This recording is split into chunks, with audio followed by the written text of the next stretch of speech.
myself as I'm getting ready to walk upstairs. So first, I'd like to thank Bob Dill. Thank you, Bob. Father Nathaniel. Where'd Father Nathaniel go? Anyway, thank you for having me. Thanks for the invitation to speak today. I apologize for taking these glasses off and on.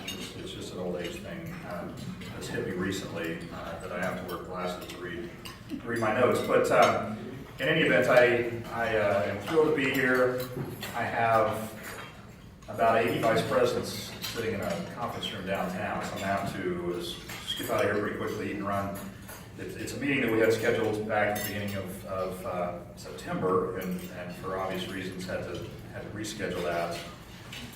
The title of the meeting is The Path to 150, so $150 a share. We're about 78 today. And so if there are any shareholders in the room, then you're anxiously awaiting the outcome of the meeting, as mine. But in any event, I'm going to talk a little bit today about, as I think Bob mentioned, a little bit about not only managing through natural disasters. I'll talk also a bit about how I use my Christianity, my Catholic faith at Waste Management. First, I thought I would tell you kind of a quick funny story. I've been in the job now for a year, and I've had some people ask me, so what's the most nerve-wracking part of the job? Is it board meetings? Is it investor meetings? Is it earnings calls? By the way, I don't like earnings calls. I won't miss those when I retire.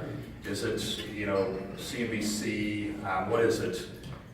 And I would tell you that it's none of those. The most nerve-wracking part of my job is hitting a 9-iron in front of 20,000 people on hole 16.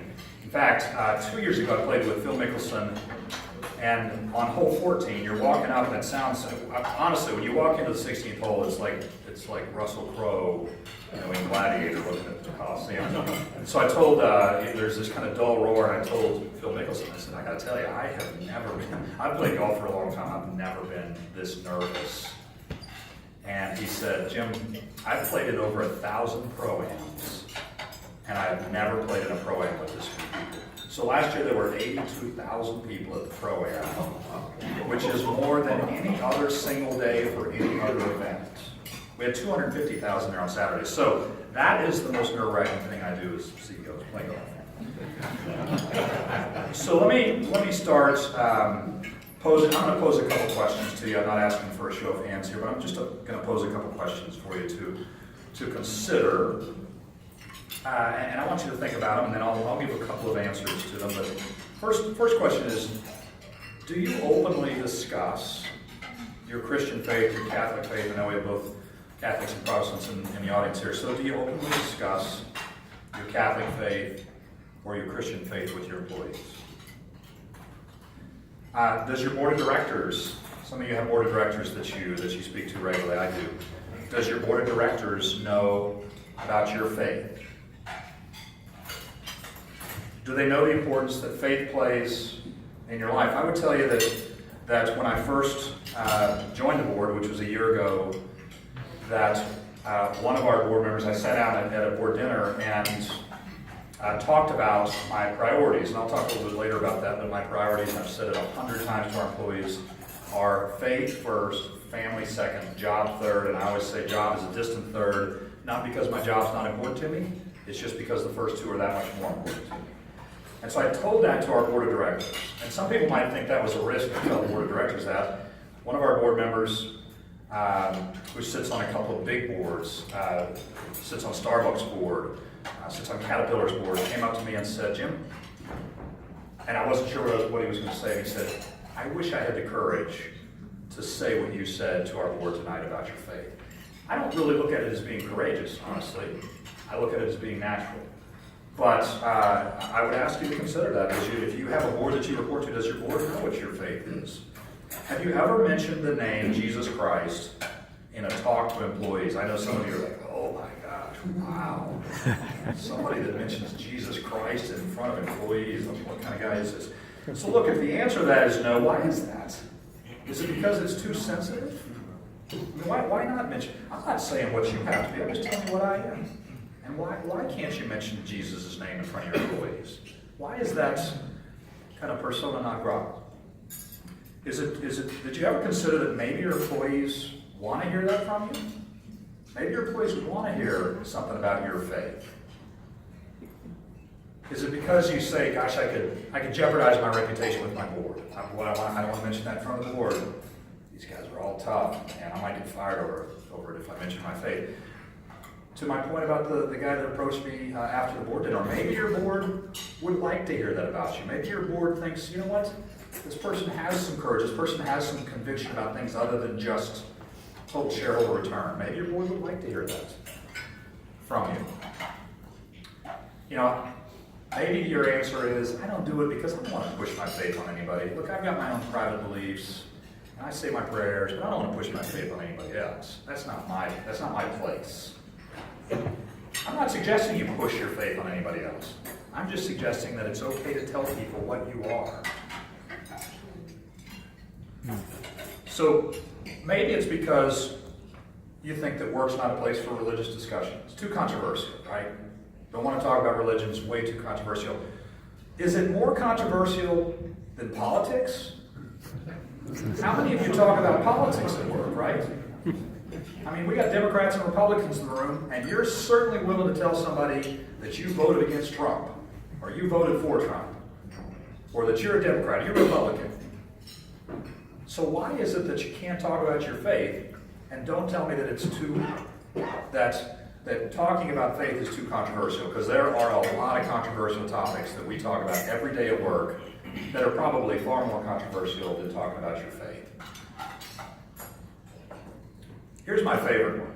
And I talked to a friend of mine's a CEO at a big company, $100 billion in revenue company. And he said, we had this conversation, and he said, Jim, I'm a man of faith, but really, I don't think that work is a place for discussion of faith. It's kind of like separation of church and state.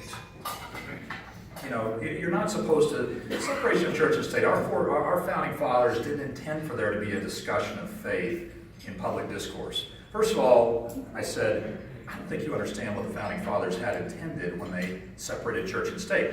It was not so that there would be that discussion of faith would be devoid from all conversations within the state. It was so that we wouldn't have a state-sponsored religion. They came, remember, from a country where there was a state-sponsored religion. It was not so that we wouldn't talk about our Judeo-Christian background. And similarly, I don't think that eliminating discussion of faith in the corporate discourse is necessarily the right thing to do. I think when you think about our founding fathers, there were some deists in our founding fathers. Thomas Jefferson was a deist. But there were some Christians in our founding fathers as well. George Washington, John Adams. And so those Christians did not intend on eliminating religion from the state. They just said, we think it's unhealthy to have a state-sponsored religion. And there are still some countries around the world today that have a state-sponsored religion. And by the way, they are not healthy countries. That's always one of my favorites, but here's a few other questions for you. As leaders, do you make a point of saying Merry Christmas ever? Christmas season's coming up here pretty soon. Do you ever make a point of saying Merry Christmas? Or are you one of the people that says Happy Holidays? Happy Holidays. Got to say that because it's politically correct, and I don't want to offend anybody, and so I'm going to say Happy Holidays. So I'll tell you a quick story. Last year, right after we'd announced the CEO job, I decided that I would do a video, and so our corporate communications lady said, all right, fantastic, we'll do a holiday video. I said, no, we're going to do a Christmas video. And she said, oh, okay. Okay, we'll do a Christmas video. So we had my wife and two girls, we have a 14-year-old and a 12-year-old, and we sat in front of a Christmas tree, and we talked about our Christmas family traditions. And then at the end of it, and it was very lighthearted, and Tracy, my wife, talked about, gave a 2-minute overview of a Christmas cookie recipe. And at the end, we all as a family said, Merry Christmas. So maybe people didn't respond. Maybe I offended a bunch of people and they just didn't respond because I'm CEO. But I would tell you that went out to 15,000 email addresses within waste management. We have 43,000 employees. Most of them don't have email addresses. Drivers, technicians, helpers, recycle workers, they don't have email addresses. So the population is not 43,000, it's about 15,000. This went out to 15,000 employees, and I got 0 back. Maybe it's because I'm CEO, but I got 0 back saying, gosh, I'm pretty offended that you sent out a Merry Christmas video. I got 1,500 emails back, and I saved a bunch of them from people saying, thank you for doing that. Thank you for saying Merry Christmas. And by the way, some of the emails I got back were not from Christians. Some of the emails I got were from Jews. I got one back from a guy who's Muslim, and he said, Jim, I'm not offended. I'm pleased that you at least step up and have some conviction around your faith, because faith has a place at Waste Management. So do you say thoughts and prayers? Another question for you. Do you say thoughts and prayers? We're in, with respect to the hurricanes, I always get a kick out when I hear somebody say, we just want to pray for the people of, or we just want to say the people of Houston are in our thoughts. Or do you say thoughts and prayers? Look, what good does it do to be in your thoughts? I mean, if you're in the thoughts and prayers, it helps. If you're just in your thoughts, how much does that help? I say the people are in my thoughts and prayers. And I just throw thoughts in there for giggles, because being in my prayers can help. Being in my thoughts doesn't really do much for the people of Houston.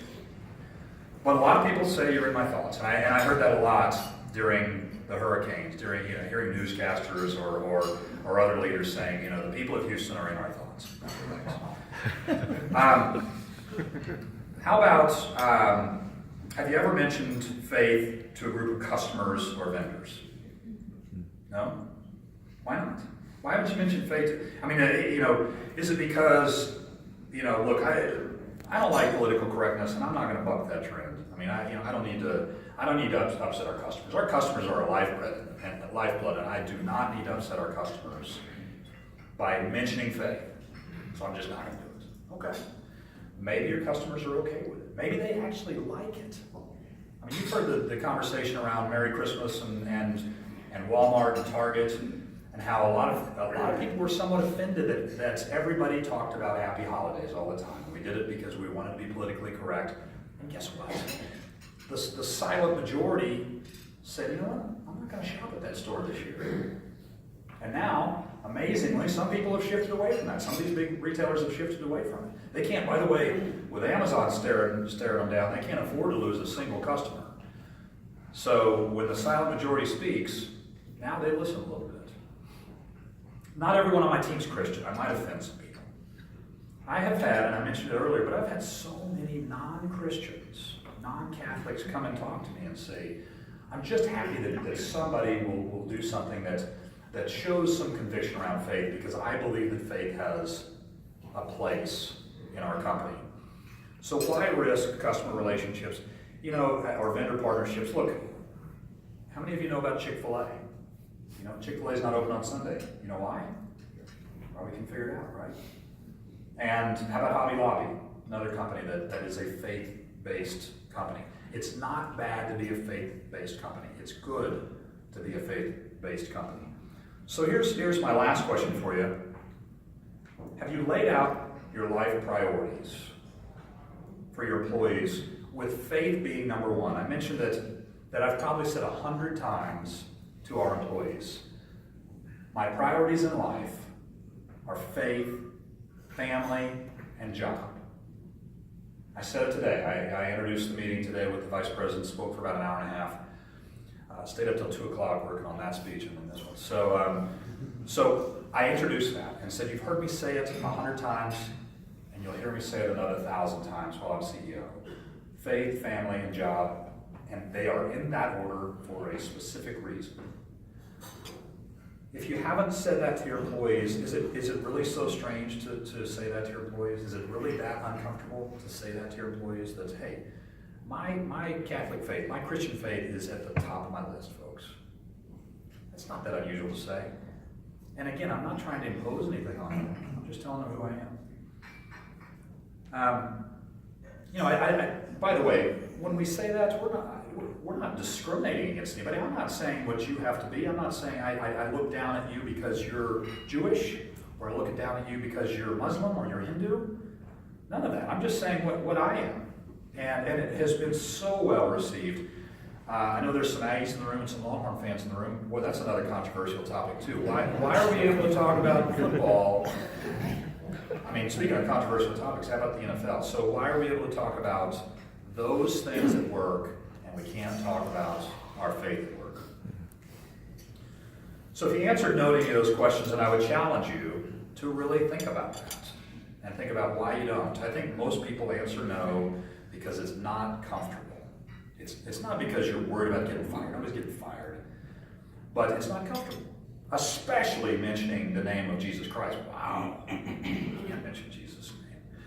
I mentioned Jesus' name today, in my speech today. And nobody blinks anymore. I mean, everybody knows. So, I would tell you that when I stand up and talk about my Christian beliefs, my Catholic faith, people know that I attend church regularly. They know that Jesus Christ is my Savior, and I've made that clear to them. People know that I pray every day.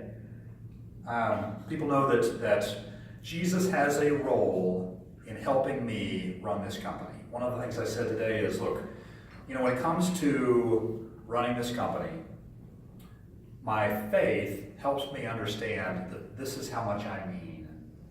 I honestly don't. It's not that, because I am standing up here, but it's this. And if I think about people like Jesus Christ, or people like Mother Teresa, or if I think about people that really have meant something in the world, that's what I mean. I mean that. And it helps keep me a little bit humble. I mean, there's a lot of people, I've had a lot of people that say, don't get CEO-itis. It's a bad disease. And what happens when you get CEO-itis, and there's some CEOs in the room, I'm sure, you start thinking you're pretty important. And guess what? I'm important to 43,000 people and their extended families, and I realize that. But I am not important compared to Jesus Christ. I'm not important compared to people that have changed the course of history. So it gives me a bit of kind of realism when I think about that. And I think that's important in running this company. Because we have a lot of people, we have a lot of drivers that make $40,000 a year. We have a lot of recycle workers. We have people that make a lot less money than I do. And I want to make sure that they understand I am no more important than you are, particularly in God's eyes. I tell you what though, I do think of it a little bit as my form of evangelism. I'm not standing up like a street evangelist. By the way, evangelism requires that you have some established relationship. That's why street evangelists never get anywhere, right? We run into street evangelists in Times Square, and they're jabbering, and you're like, okay, I don't want to talk to this guy. This guy's a lunatic. Well, part of it is because that guy has no established relationship with us, and in order to evangelize, you have to have an established relationship. But you can do it without pushing people, without people even knowing about it. I mean, telling them what I am is a form, in my mind, a form of evangelism. It's not saying, okay, now we're in this path to $150 meeting, I'd like for everybody to stand up and and raise your hand, and come on. I mean, no, but I'm telling them what I am, and in my mind, that's a form of evangelism. That's my obligation in my mind as a Christian. I've always believed that it's in order to build a healthy company, that I have to, and in order to manage these 43,000 people, I have to be transparent with them. And part of that transparency is letting people know who I am. I would tell you too that they know that at Waste Management, my Christian faith is more important than earnings per share. It's more important than free cash flow. It's more important than margin. It's more important than total shareholder return. It's more important than return on invested capital. It's more important than all those financial metrics, which are very important. I get it. They're very important to our shareholders, and they drive our stock price. And by the way, you know what else drives our stock price? The fact that I have a faith that helps me lead the company, that keeps me on even keel. I mean, it was a bit hard for me to understand this when I first took the job, but because I just never imagined myself in this role. But I think part of what gives me the ability to lead a group of 43,000 people and a market cap of $43 billion is a Christian faith that grounds me. And by the way, the ultimate kind of manifestation of that is better shareholder return and a better dividend yield and better margins. But I just don't I don't manage those for the sake of managing those. I manage my own faith, and then the end result of that tends to, by the way, improve the value for shareholders too. So, let me talk a little bit about the hurricanes Harvey and Irma. We had 500 employees who were displaced in those two hurricanes, in Florida and in Texas. And we spent a lot of time making sure that those employees were taken care of. We have employees that are still in temporary housing. We gave them up to 4 months of temporary housing. We gave them up to $10,000 per employee. Really, really trying to keep, we've spent $4 million on our employees, the 500 employees. It's a lot per employee, trying to make sure that they're okay. And, it's interesting that there was a quote a long time ago by a military chaplain that said there are no atheists in foxholes. And the point of that was that in times of real strife, whether it is a battle, in this case, he said this in the Battle of Bataan in 1942. And his point was, boy, in times of high stress, whether it is a natural disaster or whether it is in the peak of a battle, everybody has some faith there. And I think in a natural disaster, faith really played a role. So I'll read you a little excerpt because I sent a note out to our employees every single day during Harvey. And then I sent a note out, and it lasted for about 10 days. I mean, I'm not sending it out anymore, of course. And I sent a note out for about 5 days during Irma. And then we don't have employees in Puerto Rico. We still have our Puerto Rican operations, but we sent an airplane down there with a bunch of medical supplies. And we still have some people that we have relationships with down there. So all of those were people really in dire straits. And we know that. So I'll read you just one brief segment of a note, of one of my daily notes that I sent out. And I think it speaks to the point about no atheists in foxholes. I don't say it in the note, but here's the note, the beginning of it. I said, "You've all heard me say my priorities in life are faith, family, and job. So this Sunday, September 3rd, I'm making sure that I live those in that order. First, we went to church this morning on this National Day of Prayer, and I prayed for the people of Southeast Texas who were so impacted by Hurricane Harvey. I pray that they'll be able to rebuild their lives, that Waste Management will do our best to support our displaced employees, that we as individuals will support our family, friends, and neighbors who are impacted. And I prayed for those people who lost more than just property in this storm." So the note continued from there, and that note also went out to 1,500 employees, or 15,000 employees. I got 300 responses back to that note. Every day I got responses back to these notes. And you can see during a time of real strife that it was important to weave in to my communication with employees that faith plays a role here. I mean, we're a lot of people were saying prayers for your own employees. And so faith plays a role, not just in natural disasters, but in our daily lives. But certainly during Harvey and Irma, it played a role. I would tell you, too, that none of the responses I got back to any of those notes were negative, ever.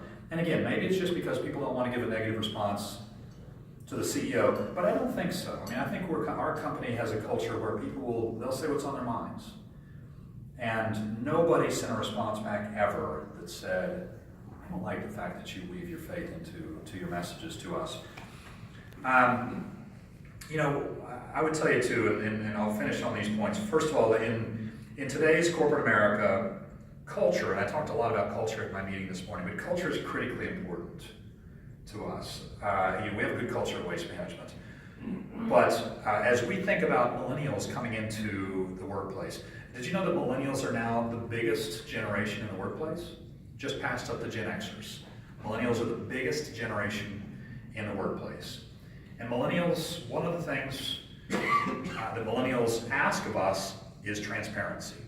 So I talked about transparency a little bit earlier, but it's not just transparency around our finances. We do have a meeting with a lot of our leaders now that never happened before, where we talk about our monthly finances. But it's not just financial transparency. It's not just customer transparency. It's not just transparency around what we're doing with environmentally or with our recycling business.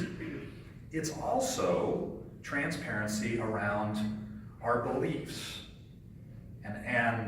And that's something that millennials ask us to do. So I think that's why, part of the reason why we've had such a positive response when I talk about my faith. So in my first CEO year, my first year as a CEO of a big company, with a broad, diverse employee base, I have found that using my faith, that establishing a faith-based culture has really benefited not only our employees, but our customers, our vendors, and our shareholders. And I would tell you that is critical for all of you as you manage your daily work lives. Thank you very much for having me today. I appreciate you listening, and also happy to take a few questions if you have any questions. Thank you.